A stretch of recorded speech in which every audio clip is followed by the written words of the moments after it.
Jika ada satu musim MotoGP yang pantas dikenang sebagai tahun ketika segalanya terbalik, musim 2020 berada di daftar puncak. Dunia sedang kacau, pandemi menghantam setiap negara, dan MotoGP harus beradaptasi dengan cara yang belum pernah terpikirkan sebelumnya. Kalender dipangkas habis-habisan, balapan digelar tanpa penonton, dan seluruh seri berlangsung di Eropa. Sesuatu yang terakhir kali terjadi puluhan tahun lalu. Tetapi di balik kekacauan itu, lahirlah salah satu musim paling dramatis, paling emosional, dan paling penuh kejutan dalam sejarah.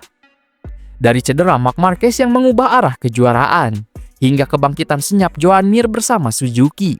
Semua kisah itu berkumpul dalam satu rangkaian yang tak akan dilupakan para penggemar MotoGP.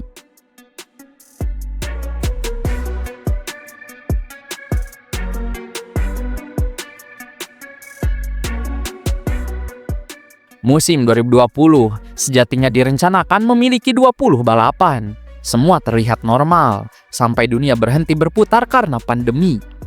Qatar langsung dibatalkan untuk kelas MotoGP. Dan sejak saat itu pedok bak kota mati. Tak ada motor yang hidup, tak ada suara mesin, hanya ketidakpastian. Baru pada 19 Juli, lampu star kembali menyala di Jerez. Tetapi yang menyusul bukanlah musim biasa, melainkan sebuah kompetisi darurat yang super padat. 14 balapan hanya dalam 18 minggu. Semuanya digelar di 8 sirkuit Eropa.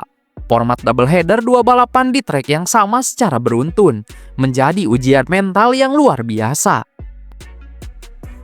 Setiap minggu tim harus bersiap seperti robot. Setup harus sempurna, data harus dipakai berulang, dan pembalap dipaksa tampil konsisten meski tubuh dan pikiran sudah hampir habis. Ini bukan sekedar musim MotoGP, ini seperti survival mode.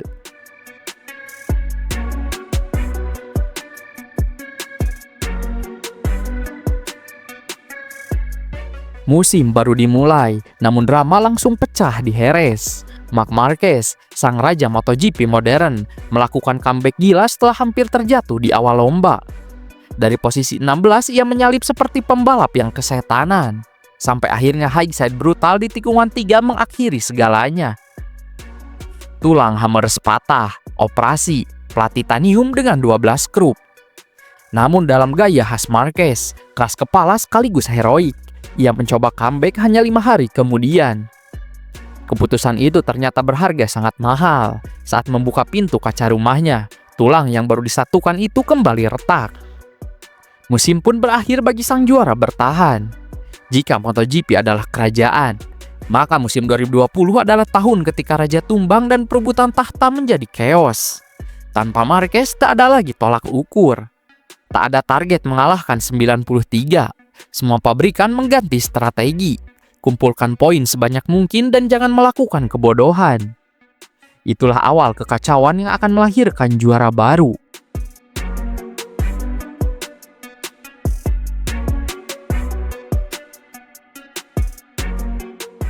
Dengan absennya Marc Marquez, semua mata langsung tertuju pada Andrea Dovizioso, pembalap yang 3 tahun berturut-turut menjadi runner-up.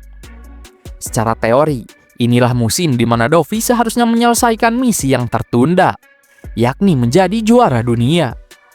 Namun kenyataan jauh lebih kejam.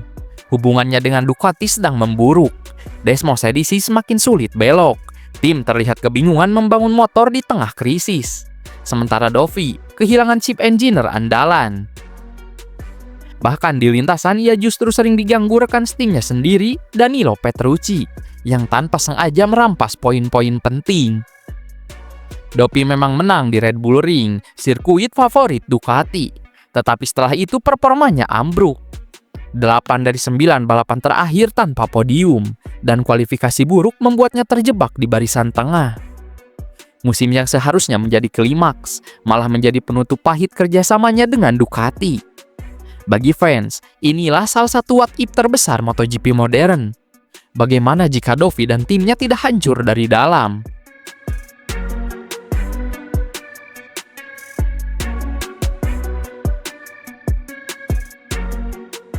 Awal musim milik satu nama, Fabio Quartararo. Kemenangan back-to-back di Jerez membuatnya terlihat seperti calon juara dunia paling jelas. Media mulai menyebutnya suksesor Marc Marquez. Lalu badai datang. Yamaha mengalami masalah teknis besar. Cacat produksi pada valve bikin mesin M1 bermasalah. Yamaha sampai mengganti mesin tanpa izin homologasi dan kena penalti konstruktor. Di luar lintasan mereka dilanda kekacauan dan efeknya merambat ke performa Fabio Quartararo. Kesalahan sendiri mulai muncul, terjatuh di Catalunya dan Aragon, tampil buruk di trek basah Lemong, hingga tekanan mental yang makin terasa setiap minggu. Dari pimpinan klasmen dengan keunggulan 50 poin, ia terjatuh sampai posisi 8 sebelum final di Portimao. Musim ini menjadi pelajaran keras, bukan soal kecepatan, tetapi soal bagaimana mental juara ditempa.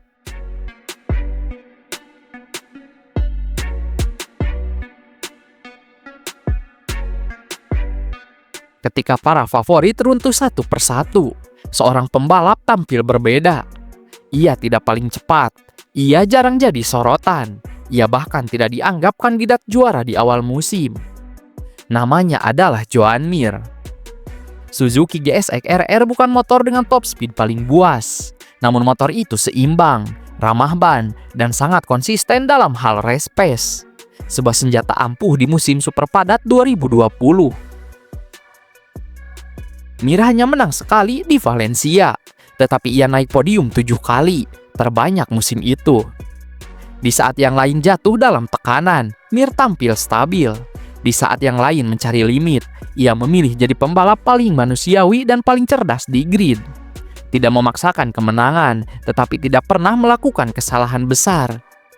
Pada 15 November di Valencia, dengan satu balapan tersisa, ia mengunci gelar juara dunia, membawa Suzuki ke puncak dunia untuk pertama kalinya sejak era Kenny Roberts pada tahun 2000. Davide Brivio, sang manajer tim, langsung dianggap sebagai maestro baru dalam manajemen MotoGP.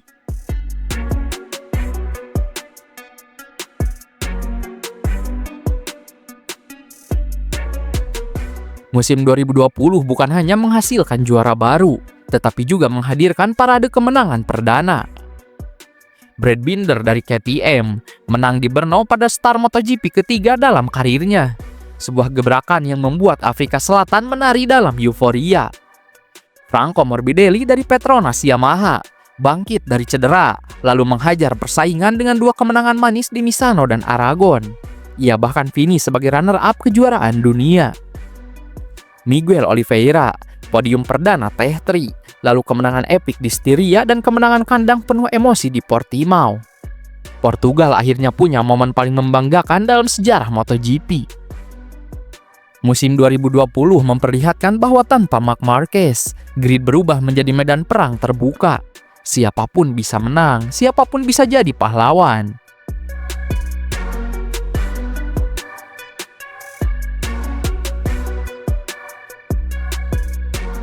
Musim 2020 memberi 3 pelajaran penting. Pertama, ketangguhan mental lebih penting daripada kecepatan absolut. Mir bukan yang tercepat, tetapi ia tidak runtuh seperti yang lain. Kedua, dominasi satu pembalap ternyata mengunci peta persaingan. Ketika Marc Marquez absen, 9 pembalap dari 4 pabrikan berbeda memenangi balapan. Ketiga, fleksibilitas adalah kunci keberlangsungan MotoGP. Dorna membuktikan bahwa olahraga global masih bisa berjalan aman, meski dunia sedang kacau balau. 2020 adalah musim yang emosional. Sedih melihat Marquez tumbang, kagum melihat para pendatang baru unjuk gigi, dan terharu melihat Suzuki, pabrikan dengan budget paling kecil, mengalahkan para raksasa Eropa dan Jepang. Di tribun yang kosong, dalam sunyi yang menyelimuti pedok, sejarah tetap ditulis. Joan Mir, juara dunia MotoGP 2020. Musim teraneh dalam sejarah, namun salah satu yang paling indah.